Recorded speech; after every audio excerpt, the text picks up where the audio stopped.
السلام علیکم دوستو، آج کی ویڈیو میں ہم جانیں گے قیامت کی بڑی نشانیوں کے بارے میں، اور ان نشانیوں میں سب سے بڑی نشانی دجال کا اس دنیا میں ظاہر ہونا۔ دوستو، اگر آپ کو ویڈیو اچھی لگے تو ویڈیو کو لائک اور شیئر ضرور کیجیے۔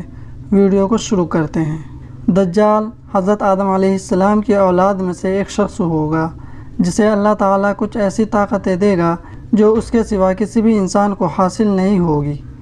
اللہ تعالیٰ لوگوں کو آزمائش اور امتحان کے لیے اسے یہ طاقتیں عطا فرمائے گا۔ نبی کریم صلی اللہ علیہ وسلم نے ہمیں متنبہ کیا ہے کہ ہم اس کی گمراہیوں کو اختیار نہ کریں۔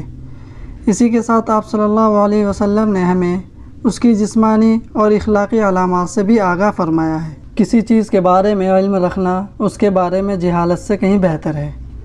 حضرت حذیفہ رضی اللہ عنہ نبی کریم صلی اللہ علیہ وسلم سے شر فتنوں کے بارے میں سوال کیا کرتے تھے کہ کہیں اس میں مبتلا نہ ہو جائے۔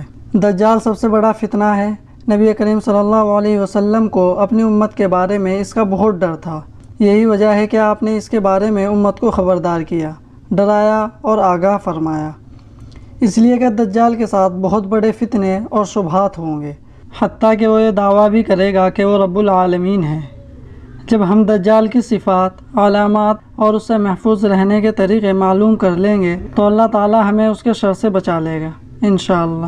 دجال کو مسیح اس لیے کہا گیا کہ اس کی بائیں آنکھ مٹی ہوئی ہوگی، وہ کانا ہوگا اور ایک ہی آنکھ سے دیکھ سکے گا۔ بعض اہل علم کا کہنا ہے کہ اس کا نام مسیح اس لیے رکھا گیا کہ وہ ساری زمین میں گھومے اور چلے پھرے گا۔ بعض نے کہا مسیح نام اس لیے رکھا گیا کہ اس کے آدھے چہرے پر نہ آنکھ ہوگی اور نہ ہی آبرو۔ دجل بہت بڑے جھوٹ کو کہا جاتا ہے۔ وہ بہت بڑے دجل اور فریب سے کام لینے والا ہوگا، بہت زیادہ جھوٹ بولنے والا ہوگا اور بہت زیادہ متکبر ہوگا۔ دجال یہ دعویٰ کرے گا کہ وہ رب العالمین ہے۔ وہ لوگوں سے اپنی ذات پر ایمان لانے کا مطالبہ کرے گا۔ اسی لیے نبی کریم صلی اللہ علیہ وسلم نے ارشاد فرمایا، بے شک دجال کانا ہے اور تمہارا رب کانا نہیں ہے۔ دجال کے پاس بہت سے شبہات اور حیلے ہوں گے جن کی مدد سے وہ لوگوں کو فتنے میں مبتلا کرے گا۔ رسول اللہ صلی اللہ علیہ وسلم کے زمانے میں مدینے میں ایک یہودی لڑکا تھا جس کا نام ابن سیاد تھا، وہ بھی اندھا تھا۔ نبی کریم صلی اللہ علیہ وسلم کو بھی اس کے دجال ہونے کے بارے میں شک تھا۔ اس کے اور نبی کریم صلی اللہ علیہ وسلم کے درمیان ایک واقعہ پیش آیا جو کچھ اس طرح سے ہے۔ ایک مرتبہ رسول اللہ صلی اللہ علیہ وسلم حضرت ابو بکر اور حضرت عمر کے ساتھ مدینہ کے کسی راستے پر تھے کہ ان کی ابن سیاد سے ملاقات ہو گئی۔ نبی کریم صلی اللہ علیہ وسلم نے ارشاد فرمایا، کیا تو گواہی دیتا ہے کہ میں اللہ کا رسول ہوں؟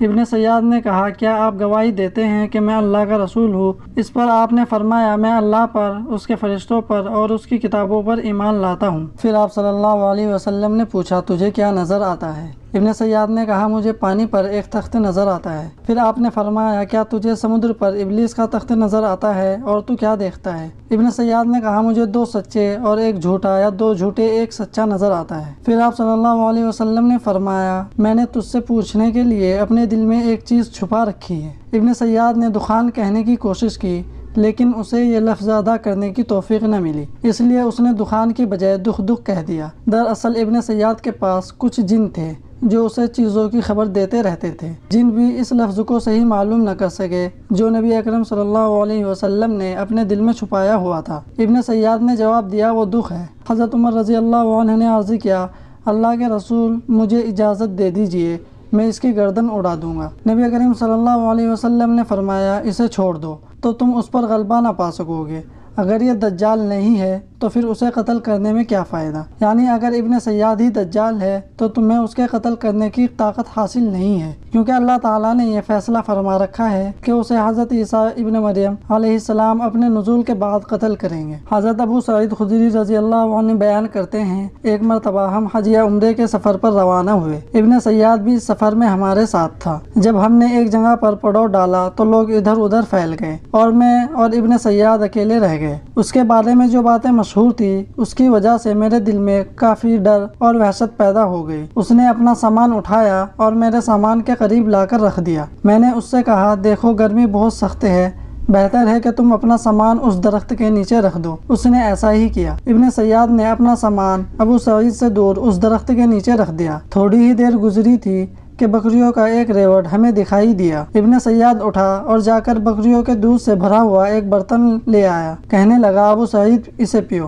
میں نے کہا موسم سخت گرم ہے اور دودھ بھی گرم ہے، اس لیے میں نہیں پیوں گا۔ دراصل میں اس کے ہاتھ سے کچھ لینا اور پینا پسند نہیں کرتا تھا۔ ابن سیاد نے کہا ابو سعید لوگ میرے بارے میں جو باتیں کرتے ہیں اور مجھے دجال بتاتے ہیں، پر میرا جی چاہتا ہے کہ میں کسی درخت سے رسی لٹکا کر خود کو پھانسی دے لوں۔ ابو سعید تم تو حدیث رسول اللہ صلی اللہ علیہ وسلم کا سب سے زیادہ علم رکھنے والے ہو۔ کیا اللہ کے رسول نے یہ نہیں فرمایا تھا کہ دجال بانجھ ہوگا، اس کی کوئی اولاد نہیں ہوگی، جبکہ میری اولاد مدینے میں موجود ہے؟ کیا اللہ کے رسول نے یہ نہیں بتلایا کہ دجال مدینہ اور مکہ میں داخل نہ ہو سکے، جبکہ میں مدینہ سے آ رہا ہوں اور مکہ جا رہا ہوں؟ حضرت ابو سعید رضی اللہ عنہ کہتے ہیں کہ میں اس کی باتیں سن کر اسے معذور مان لیتا۔ اتنے میں ابن سیاد نے کہا اللہ کی قسم میں اچھی طرح جانتا ہوں کہ دجال کی پیدائش کی جگہ کون سی ہے اور وہ اس وقت کہاں پر موجود ہے۔ ابو سعید کہتے ہیں میں نے کہا تمہارے لیے دن بھر ہلاکت اور بربادی ہو۔ ابن سیاد کے بارے میں صحیح بات یہ ہے کہ وہ بڑا دجال نہیں تھا،